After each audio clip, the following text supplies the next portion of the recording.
Avid royal watchers, welcome back to the channel. In today's news, the Queen is to deliver a poignant message today to mark the 75th anniversary of VE Day. The monarch is widely expected to share her memories and emotions of the day in her national address that will be aired at the same time her father spoke to the nation 75 years ago.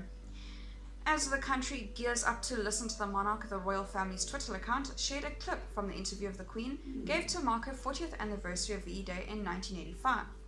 In it, the Queen can be heard recalling some of the most exciting moments of the day, including when she and Princess Margaret decided to leave the palace to celebrate alongside other Britons.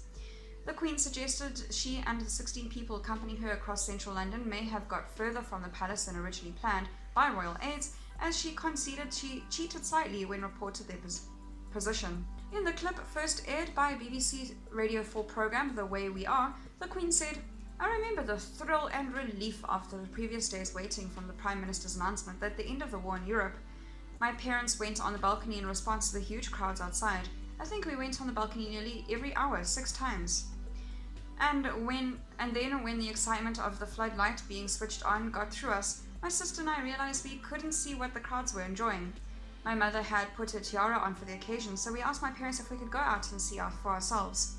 I remember we were terrified of being recognized, so we pulled my uniform cap well down over my eyes." A grenadier officer among our party of about 16 people said he refused to be seen in the company of another officer in properly dressed, so I had to put my cap on normally.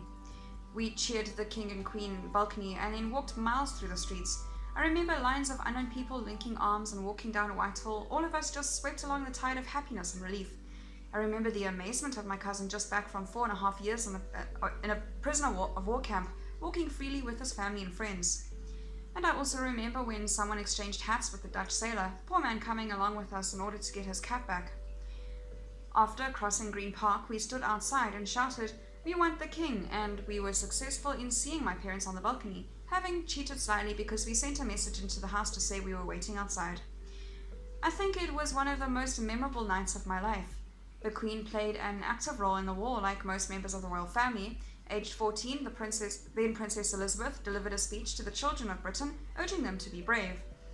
After turning 18, the Queen joined the Auxiliary Territorial Service, ATS, and by the end of the war she had reached the rank of Junior Commander, having completed her course at No. 1 Mechanical Training Centre of the ATS and passed out as a fully qualified driver. That's all for today's news. Thank you very much for watching. I'll see you next video.